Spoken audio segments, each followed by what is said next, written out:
I did have David print off a couple of cheat sheets that I think you have available to you there that have the important points. It's a little bit tedious to go through all of those, and because every single one of you has different needs for your business, there is no one size that fits all. There is no one plan that I can write down that will work for everybody. But I'll make a few points that I really try to impress upon people. The first one is the data you have is probably much more valuable than you think.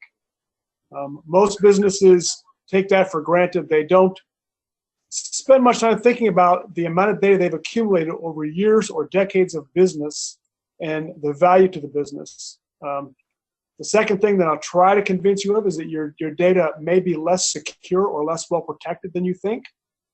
Give you a couple of examples of some situations that I've been involved in where I had to pay the price for not taking that as seriously as I should have. And most importantly, the data that you have is one of the very few things that cannot be replaced by any amount of money or any insurance policy. You can buy an insurance policy that will replace your buildings or your fixtures, can pay you for lost revenue or downtime. But there are a few things that cannot be replaced by money. Your business reputation, your client relationships, certainly your people, but also your data. It just, there's no amount of insurance money that can replace that if it's lost. And we all have a biased perspective. Probably most of you have never had a data loss. So from your perspective, this is a low probability, low risk event. I have a biased perspective because there's not a week goes by that I'm not on the phone with a business owner or a CEO who's saying, I thought we had this covered, but we had this problem, and now we are in big trouble because it's going to cost us a lot of money. So from my perspective, it's a very high risk, high frequency event. The truth is it's somewhere in between. It's insurance is the kind of money that you spend that you hope you never get a return on the investment. You hope, because the only way you get your insurance money back is if something bad happens. And that's sort of the way it is with disaster recovery and backup as well. You spend that money hoping that you never have to get a return on that investment, but because that possibility always exists, it's money that you have to invest.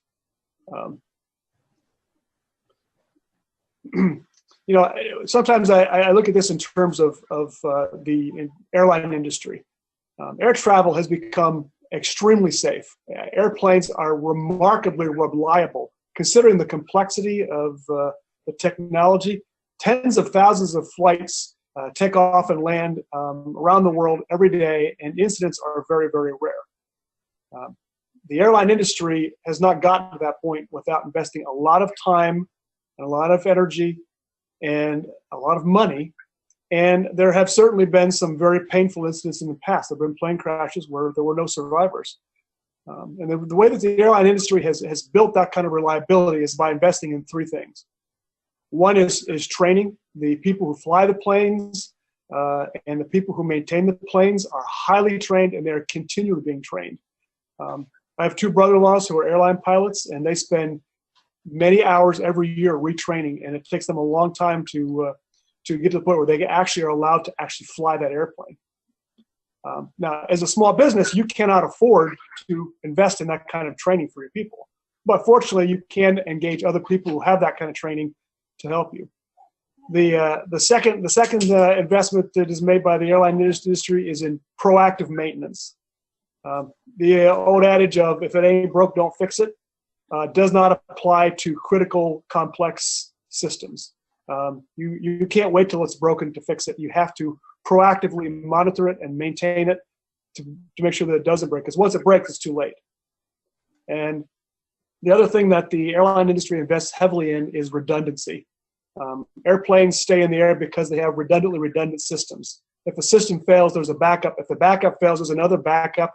And if that backup fails, there's probably another backup that may fall back at some point to manual processes. But there are multiple layers of redundancy built into the system. And that's why, I feel pretty safe getting on an airplane.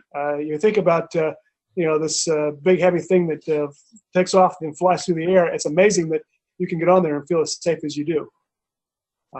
Relating this back to backup, briefly I want to talk about three levels of backup that you should think of for your business. The first one is the data, and that is the absolute most critical. That is the minimum. You must have backups of your data. I think one of the cheat sheets that I had printed off talks a little bit about the 3-2-1-A rule. I didn't invent this. I just modified it a little bit. But you must have 3 copies of important information. You say, well, I have a copy of a backup. I have 2 copies. 2 copies is not enough because backups do fail. And I can tell you a story of one that took a lot of money out of my pocket because I didn't check to make sure that I had multiple backups. So you always need to have at least 3 copies, and those copies need to be on at least 2 different devices. You can have 10 copies on the same piece of equipment, and it doesn't matter. If that piece of equipment is stolen or damaged or fails, all your backups are gone. So the backups have to be on at least 2 different devices, and at least one of them has to be off-site. It doesn't help you to have all your backups on site if you have a fire or a flood, or if someone breaks in and takes the computers. They're not going to leave the backup drive that was sitting next to it behind. They're going to take that as well. So having at least one copy offsite is extremely important, and it all has to be done automatically. If you have to remember to back up, you will not. So that's the first level. That's the absolute bare minimum, is make sure that your data is backed up. In many cases, data is not usable unless you have the application running that uses it. Now, if you have a PDF or a Word document or a spreadsheet, usually there are lots of ways you can access that. But if you have data that's tied to a specific application, it could be a financial application, maybe a CRM tool that you use. It's great to have the data, but as David alluded to, being able to use that can take quite some time if you have to get the application back up and running. So the second level of backup is what we call an image. And what that is you take an image of the entire server or device that the application runs on and the data, and then you have that together as a complete backup so that can be restored. That is much faster than if you have to rebuild your server, if you have to go out and buy a new server and reinstall all the software. If you have an image, basically, if you have a piece of hardware that you can load that image onto, you can run it pretty quickly. And then the third level of backup is what we call real-time replication, and that's really what we talk about redundancy. It is possible, and when David talked about being up and running in 60 minutes, the way we do that is we take an image of the server, and then we make a copy of that, and then we continuously update it. All the changes that take place on the live server are replicated to the backup server. That can be on-site, and it can be off-site. We can talk a little bit during the question and answer if you have questions about on-site versus off-site. Again, I had some information I had printed up because it would take too much time to go through all of those details. Couple of stories quickly. I'll tell you that just to drive the point home, I at one point, is some years back in my career before I had learned the lesson of make sure before you assume. I wiped out a server and had all the data backed up, and as I was reloading it back onto the server, the drive that was stored on died. What are the odds? Well, it died right in the middle of copying the data back onto the server. That in itself was not a huge panic because I knew that I had all the data backed up online. When I went to check the online backup, I found that someone had moved some files, some folders, and I had not known about that, and so there were some areas that were not backed up online, and the end of that story is I ended up taking about $800 out of my pocket to send the drive off to a data recovery company to recover it. A similar thing happened when I first started managing servers for Nerds on Site. I was in the process of doing what we call a storage map, figuring out where all the things had been stored by the person who previously had been managing things. And before I completed that process, there was a loss of what's called a RAID system, which is actually a series of hard drives that make copies of each other. And those are intended to provide some additional security, but it turned out there was a corruption that caused all of them to be corrupt. In investigating the recovery, we found that, again, someone had moved some folders to a different location where they weren't backed up. And I think the initial estimate on that one was about $13,000 to recover the information. In the end, it cost us about $5,000 or $6,000, but that doesn't include probably 2 days of very stressful work, 2 or 3 people working to recover this data.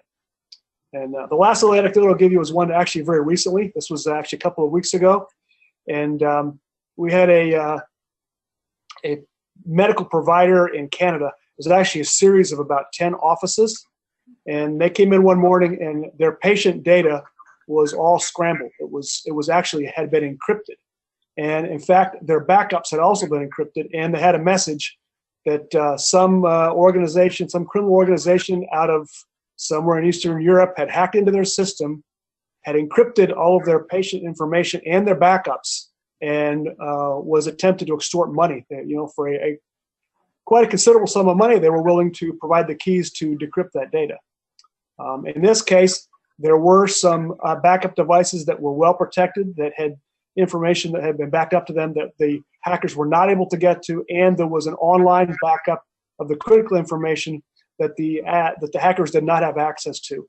So I don't know. You never want to pay extortionists for money, but I don't know, had they not had that backup system in place, they would not have been able to recover this patient data. And we're talking about 8 or 9 offices. All of their data had been affected. So it would have been a huge problem for them, and it was a huge problem for them anyway. But fortunately, it was not a catastrophe, because they did have offsite backup that was reasonably well protected.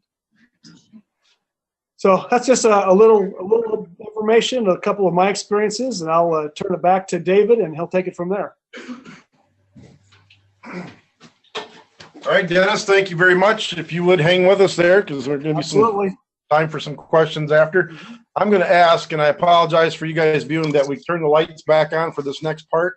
So it's going to be a little hard for you guys to see us, but it'll be hard for you guys to see the screen, but you don't need to. In your packet, we're going to go through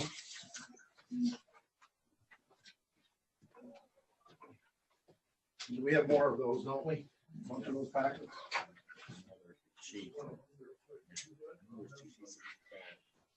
We've got a bunch of these, and you're welcome to take these with you. And if you want extra copies for other people in your company, you can grab a few on your way out. But so Dennis has gone over basically the different types of backup. There's a lot more detail here for you, so you can kind of look and see, what are you guys doing now with your company? How are you backing things up?